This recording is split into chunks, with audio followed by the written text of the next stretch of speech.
incredibly expensive for Marylanders right now. So I'm excited to have with me legislators, CCANers, volunteers, and advocates who are going to explain this bill, tell you why we're so excited about it, and really explain why this must move forward. And so without further ado, I want to bring forward our bill sponsors, the infamous, fearless Delegate Lorik Charkoudian. Also, our Senate crossfile, Senator Benjamin Brooks. Okay, good morning, everybody. Happy opening day. I have a good feeling for the 2026 legislative session. We have work to do, and we are ready to do that work, aren't we? Yeah. All right, well, let me say this. It is always a good year. It is always a good time in Maryland to be fighting for more solar energy, and you would be here any year fighting for solar energy. Isn't that right? Yeah. And it is always a good year, and it's always a good time to be fighting to lower electricity bills. And we would be doing that any year. Am I right? Yeah. And it is always a good year, and it is always a good time to fight to make sure that we have prevailing wage and good union jobs in our clean energy industries. And we would be fighting for that any year. Am I right? Yeah. And you have been, and we have been. But this year, it is especially important because this year we are facing a new threat.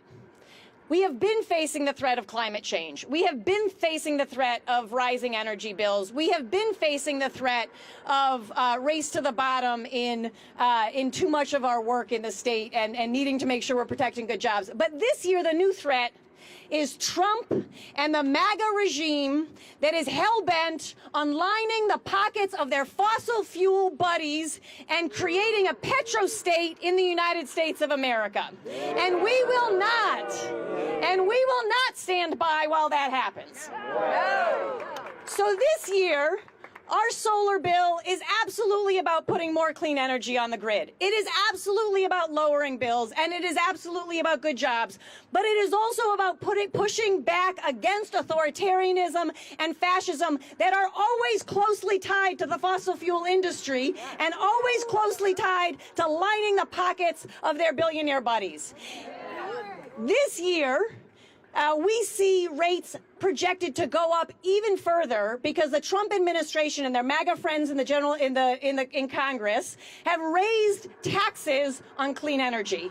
They've increased subsidies. They've taken those higher taxes and used it to increase subsidies for fossil fuels. They have stopped projects that are already almost done and built because solar energy is the lowest cost and the fastest way to respond to load growth. In order for them to protect their billionaire buddies, they have to not just raise taxes, they have to stop work orders, add tariffs, add permitting requirements. They're doing everything they possibly can to make sure that the democratic type of energy, solar energy, combined with storage, which is what we did last year, doing everything they can to stop it because they know that when we unleash the power of solar energy, it increases democracy, it lowers bills, and it moves us away from lining the pockets of their fossil fuel billionaire buddies. And so in Maryland, it's always a good year to fight for a bill like this, but it is especially important this year because we are going to keep moving forward in Maryland on our clean energy path, on our path to lower electricity bills, on our path for good union jobs. And it is also going to be the way that we push back against authoritarianism and we push back against the fascism that we see coming from Washington, D.C. I'm so excited to work with all of you on this year, and let's get going.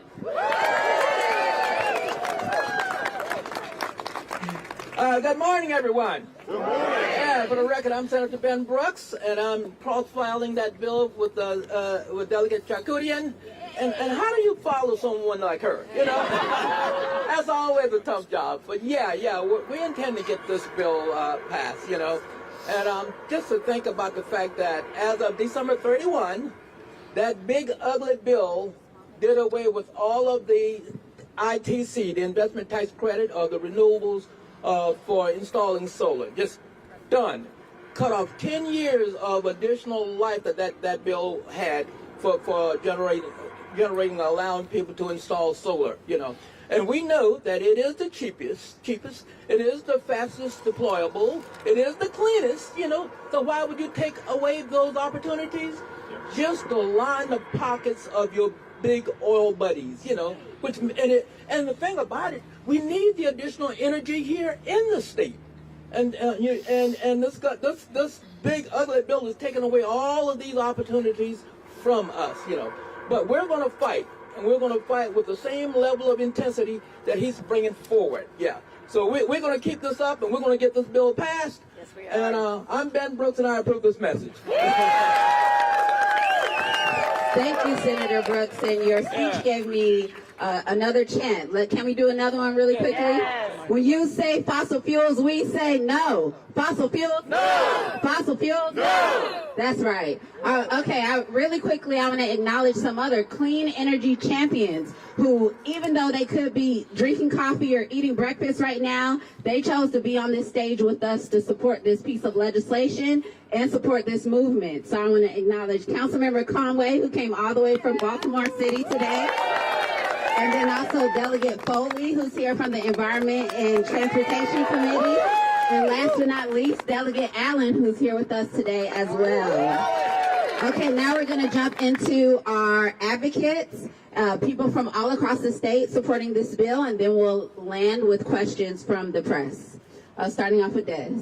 Thank you. All right, let's keep that energy up. Can we give another round of applause for our fighters here in Annapolis? Thank you. All right, my name is Desmond Rozier, and I am from Southern Maryland. Let's be real about what is going on today. We're not just standing outside in the cold, but we're standing at a turning point in our nation's history. We're looking at a convergence of crises happening everywhere, doing everything all at once. From climate change, affordability, and equity that is begging us, the people, to please step up and meet the moment now. We know the facts. We're seeing hot days get hotter, wet days get wetter, and drier days get drier. Floods that should have happened once in a millennium are now happening twice in 24 months. We're seeing our communities and even Annapolis underwater. And at the exact same time, we're seeing utility bills fly through the roof. Unfortunately, we cannot call this accident a design flaw. It is something that has happened on purpose due to past legislators and those who are still in today who has decided to shape our future this way. In 2025, we saw a 800% spike in capacity prices. 800%. That's not rounding error, that is a fact. We're trying to solve today's problems with yesterday's solutions, and the consequences are catching up to us day by day. Instead of embracing the future of clean energy, we're draining our resources and our money on props to dirty and obsolete power plants. And now we are confronting a generational reality, the rapid expansion of data centers. Do not quote me wrong. Our state values innovation, and we embrace the tech economy, but we must not be naive to these new ideas. We are witnessing a divide where profits are held elsewhere, but the price is paid by the ecosystems in our communities. We do not settle for a choice between growth and climate leadership, but we can build a future where they go hand in hand together. We cannot allow the world's wealthiest companies to cash in on Maryland's paychecks. The priority must be pro-growth and pro-fairness. I support Governor Moore's vision, but a high energy bill would drive people out of the state faster than we can bring people in. As a state, we must optimize the grid we have before we bulldoze the future that we deserve. Happy first day of session, and let's get to work.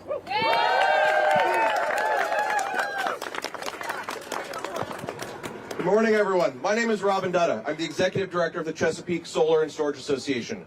We were founded way back in 1984. 1986, Congress took away solar tax credits the first time. They've taken it away now a second time. We survived the first one. We're going to survive the second one. But here's how we thrive.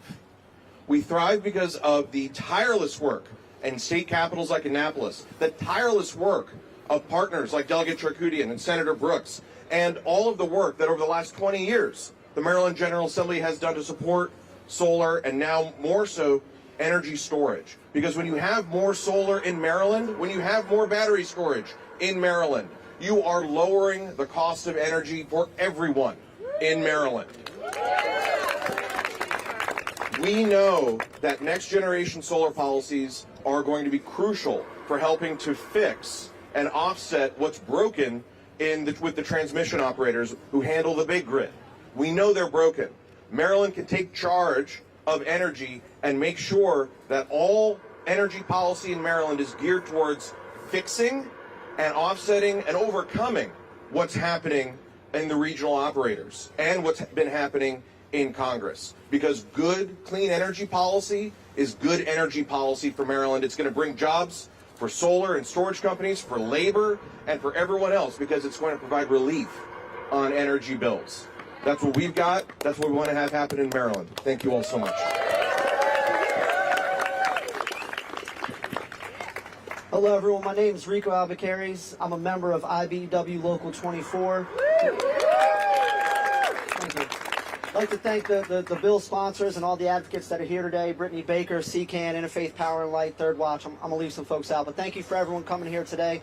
IBEW Local 24 represents more than 3,000 electrical workers from Frederick to Ocean City, and we're here today to support the Affordable Solar Act because it does something this state desperately needs. It lowers energy costs for Marylanders, and it creates good, local, family-sustaining jobs. Right now, a lot of families are choosing between paying the electric bill and buying groceries. And we know solar energy is one of the quickest and easiest ways to get more power on the grid, which will help stabilize energy prices and put real money back into people's pockets. But affordability can't come at the expense of workers, and that's why the labor standards in this bill matter so much. The Affordable Solar Act makes sure solar projects are built by skilled, highly trained professionals, workers who earn fair wages, receive benefits, and go home safe at the end of the day. Legislation like this provides an on-ramp to apprenticeship, which leads to lifelong careers, not short-term jobs. These jobs support families, strengthen our local economies, and build a skilled workforce we can rely on for decades. When we invest in solar the right way, when we invest in workers, we create pathways into the middle class and prove that clean energy and good union jobs are not in conflict. They go hand in hand. High-quality work leads to faster installations and infrastructure that lasts. This bill proves we don't have to choose between lowering energy costs and protecting workers. We must do both. And when we do, Maryland wins. We urge lawmakers to stand with working families, stand with union tradespeople, and pass the Affordable Solar Act. Thank you. Good morning. I am Joelle Novi, so glad to be here this morning on behalf of Maryland congregations of so many faith traditions working together through Interfaith Power and Light.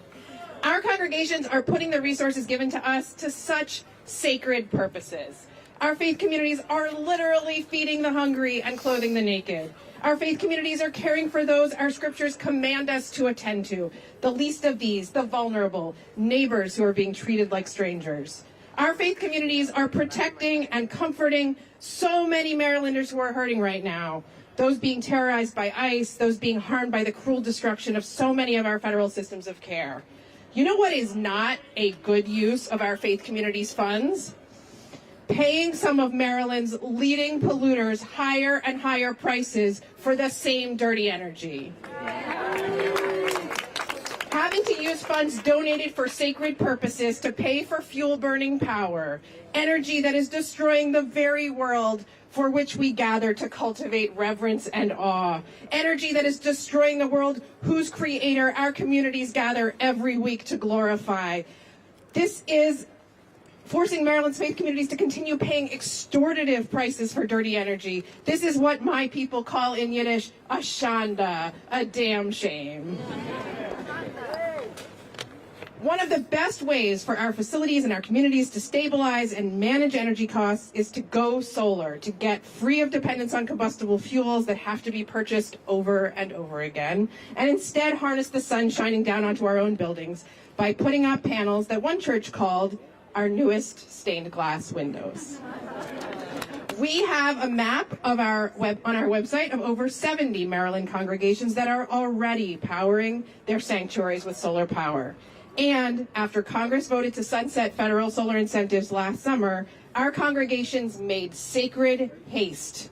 Just last year, over the course of 2025, over the course of 2025, our Clean Energy Shepherd program coached 12 congregations through the solar process, representing over 1 megawatt of new solar that's going to be installed. So we call on our legislators this morning to follow the lead set by so many faithful Marylanders and the custodians of our sacred sanctuaries by passing the Affordable Solar Act so that even more of Maryland's community buildings and homes can prevail over rising energy costs with solar power. I'm asking this on behalf of so many congregations that are working to become solar powered or are already solar powered, and just a few I want to shout out. The First Baptist Church of Glen Arden in Prince George's County, the Islamic Society of Baltimore, St. Peter's Lutheran Church in Ocean City, the Sri Bhakta Anjanaya Temple in Frederick County, St. Matthew Lutheran Church in Harford County, the Franciscan Friars Conventual in Howard County, the Annapolis Friends Meeting, the St. Albans Episcopal Church in Wicomico County, the Chinese Bible Church in Montgomery County, and my own childhood synagogue, Chizkamuna Congregation in Baltimore County. We can stop burning our world and put all of our resources to their intended sacred purposes by passing the Affordable Solar Act this year. May it be. And let all of these good people say, amen. Thank you, Joelle. And now we have our last speaker, and then we'll take questions from the press. Thank you, Brittany. I'm Lori Welch, and I'm with Third Act Maryland. Closer. Yeah, thank you all the Third Actors here. People turned out in force for this really important rally and the beginning of legislative session. Third Act is a climate action group for people over the age of 60. And we're growing fast. We now have 700 members in Maryland, and growing and growing and growing as people realize that us boomers have a responsibility to the people who come after us to reduce dependence on fossil fuel. So Third Act is focused on mitigating climate change, ending the use of fossil fuel, and building up clean energy. As we know from the speakers before me, we've got all the wind and solar and geothermal that we need. We could stop using fossil fuels in 2026. Just get things connected to the grid. The future could be solar and wind. But the billionaires that own the petrochemical states and own this current federal government have worked really hard by denying the wind permits, trying to pull back on projects. We've heard about that before, and you all are very familiar. But Third Act is here to stand with our partners to push and support and get through the Affordable Solar Act.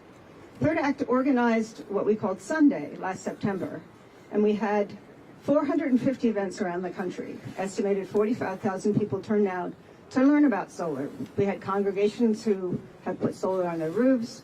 We had a dedication for electric buses for schools in Virginia. We had a band at a Native American site that was powered by solar energy. And it was a very joyous day. I think we reached a lot of people. So we are going to take that same energy that went into organizing Sunday and put it behind this bill. Thank you very much. All right, any questions? Yes, I mean, given the constraints on the budget, is this something that, Marylanders can really afford at this time? Yeah. Thank you for the question. This is something that Maryland can't afford not to do at this time. And here's the thing. What we're doing with this bill is we're using money that is already being collected it's already being collected. We already have it. It's in all the budgets. It's already being collected, and we're using it in a more effective way to build solar. It's already being collected for renewable energy. It's being used for other purposes, using it now to build solar energy in the state. So there won't be an increase in bills, and we're not taking money from the tax base to do it. And no, hidden fees or increase in fees or anything like that? Nope. How much energy do you expect this to add to the grid? The bill directs this bill to add 4,000 megawatts of solar by 2035, beyond sort of where we are now, so additional. Yeah, let me put it. And if I could put that in context, 1 megawatt could service about 800 homes. That 4,000 megawatts would be about 3,200,000 homes. So that's a lot of power. Yes. Does this year feel like kind of a unique opportunity for this, just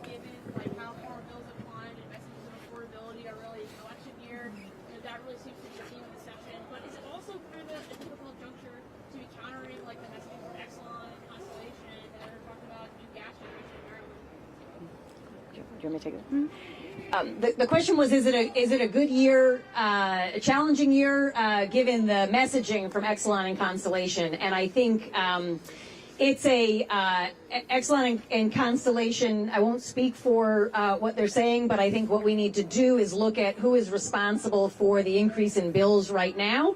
And we really don't want to turn to those same companies for solutions to the increase in bills that we see right now. So we know that the solution is build more clean energy, which we can do as quickly as possible. It's the fastest way to respond to low growth, and it's the lowest cost way to respond to low growth, especially in conjunction with the storage legislation that we passed last year. So this really good companion for that. So we think it's a great year to put this bill forward. Any year is a great year. It's especially a good year right now. And two quick things and then any last questions. One thing I'll just add to that is Constellation has admitted that they'll need $800 million from somewhere in order to build new gas from the state. We, on the other hand, recognize that solar energy are the cleanest electrons that you can add.